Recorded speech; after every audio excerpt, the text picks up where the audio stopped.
Have you ever asked yourself, why on earth is my phone bill so high? Well, let me tell you about Mint Mobile, who I'm partnering with for today's video. You might already recognize them from the ads with Ryan Reynolds, the funny ones, who of course is an owner, but let me tell you how awesome their service really is. Mint Mobile offers premium wireless for as low as $15 a month, so you don't have to sacrifice any coverage, speed, or data. They're built on the largest 5G network, and they're able to keep their costs low by selling directly to you online. They cut out the retail stores and salespeople so you don't have to make that trip. Why should you pay more for access to the same network? Check the link in my description or scan the QR code if you're interested in the best value in wireless. All Mint Mobile plans include nationwide talk and text, plus lightning fast 5G and a free mobile hotspot. Mint also, in addition to this, offers a family plan, which lets you set up an unlimited family plan for as low as 2 lines per month. I used their service on one of my trips, and it made surfing the web, using YouTube or Twitter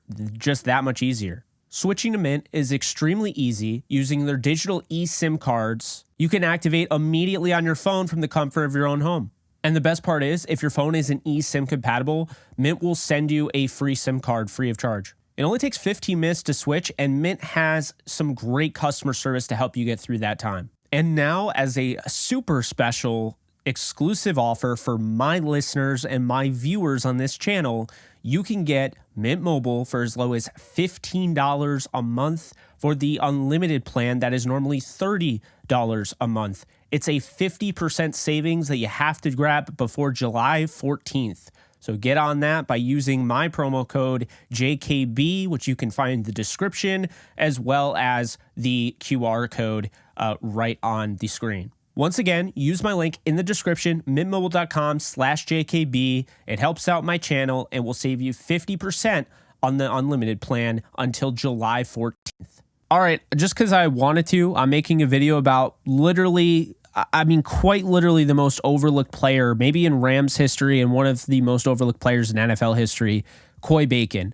I did a lot of research about him. I did an article years ago, and so I figured I would turn that article into a video. So here you go. Here is Coy Bacon, who played with the fearsome foursome Rams, and you might not even know his name. Leander McCoy Bacon, also known as Coy Bacon, was undrafted out of Jackson State and spent his rookie year on the Dallas Cowboys practice squad, also known as the Taxi Squad. Of course, this wasn't before he was named the All-Star of the Continental Football League from the Charleston Rockets in 1966. In 1968, however, the Cowboys traded Bacon to the Los Angeles Rams for a 5th-round pick. The Rams traded for him halfway through the season and used him as depth behind the fearsome foursome squad that dominated the NFL.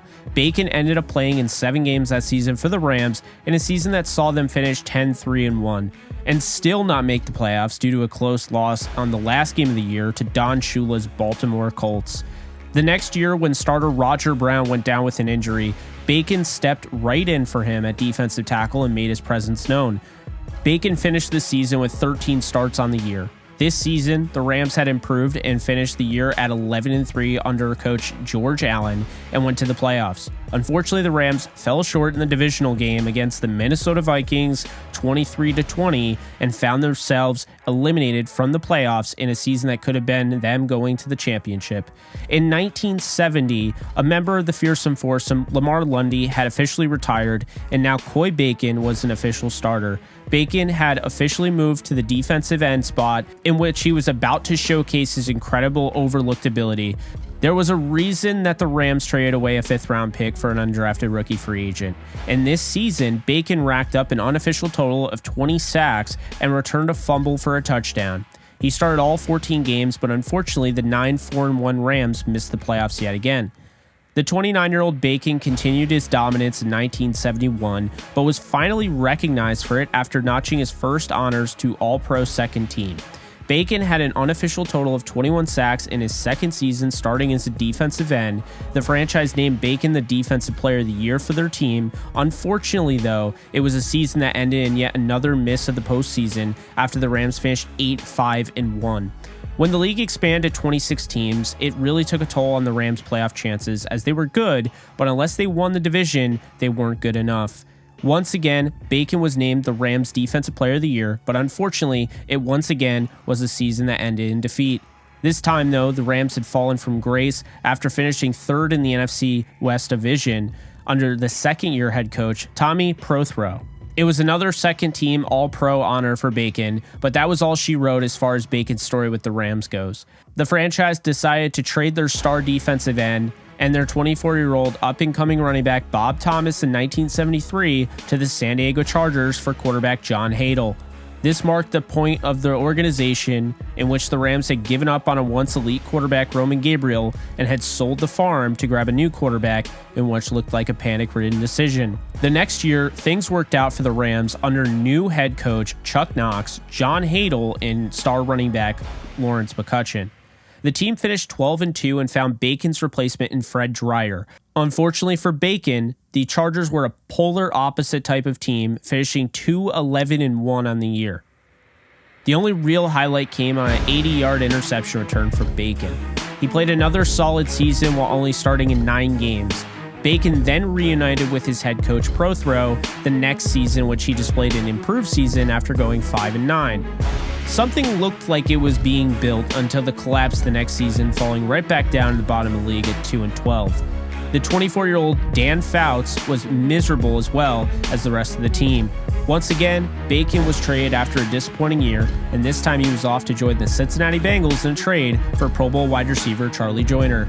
At the age of 34, Bacon was clearly not done. The trade to the Bengals brought in one of the most dominant seasons in league history. The NFL did not start recording sacks until 1982, but the Bengals started to long before that, and to this day, the Bengals accounted unofficially Bacon had sacked the quarterback 26 times, which would be the record in a single season to this day.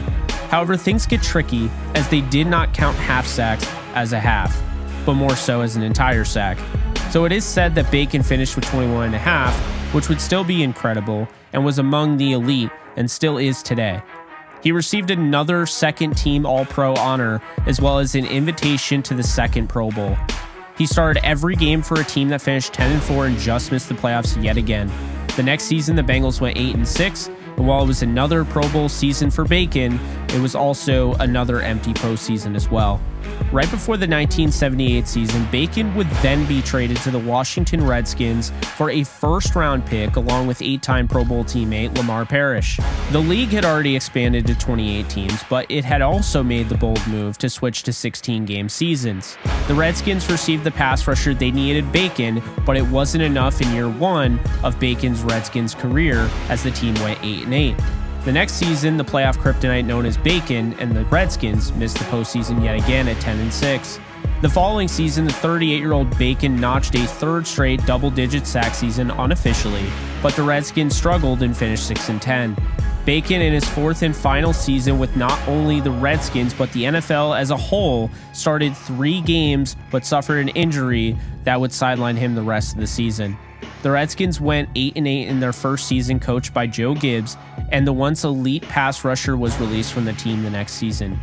Bacon just loved the game and refused to let it go. So in 1983, at the age of 40, he joined the Washington Federals in the USFL. The team went 3-15, and Bacon started all but 2 games that season with 62 tackles and 7 sacks in what would be his final year playing football. He retired and still remains as one of the most overlooked defensive players of all time.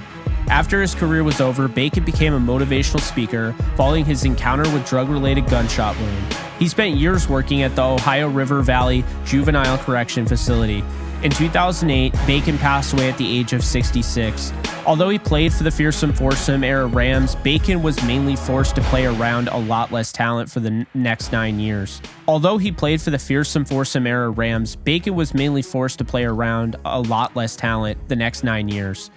He was the focal point of the defense, and teams would make sure to double team him. Still, even with the double teams, Bacon was ferocious. He played 180 NFL games in 14 seasons, accumulated 3 Pro Bowl honors, 2 touchdowns, 15 fumble recoveries, and an unofficial total of 130 sacks. He may never find himself in the Hall of Fame just like his teammate from the Rams, Roman Gabriel. That, however, does not mean he and Roman weren't deserving. Unfortunately, Bacon is one of the most overlooked players of all time, but it is important to remember him and pass around the word to keep his legacy alive. Unfortunately, though, as younger voters continue to file into the Hall of Fame voter committee, the odds of a player like Bacon making the Hall continue to dwindle. All right, guys, so that was Coy Bacon. That was his story. He's a Hall of Famer. I mean, he really is. I know he's not in the Hall of Fame, but it is ridiculous. I showed you the numbers. I said the numbers. The fact he's not in the Hall of Fame is criminal. There's a lot of guys you could say that for, but keep the legacy alive. This guy was fantastic. He donned the horns. He played with other teams. He continued to play until age 40, 130 unofficial sacks. I mean, the guy is a legend and doesn't get credit. So I will try to keep putting out videos like this to give guys credit that haven't received credit. And I think Coy Bacon, the first thing I thought of was we got to get this guy some props because I never hear his name mentioned. And the other day when I was on a show, I was asked to name the fearsome foursome Rams, and I mean obviously that was a really easy question. But then I brought up Coy Bacon. I mean the guy had 26 sacks unofficially in one season. So yeah, he doesn't get enough credit. So I figured I'd show him some love, and hopefully if his family sees this, Coy was amazing. I mean, just going back and, learning the history and just researching, he seemed like he was absolutely incredible. I've only seen like a few, there's not a ton of film out there, obviously. Shame on you, NFL, make an archive for Christ's sakes. But yeah, I mean, I think that this was definitely deserved, and this is during the dead period of the off season, so I think this is the time to do it, and I'm glad I did. Hope you guys enjoyed. I'm out. See you guys next time. Later, folks.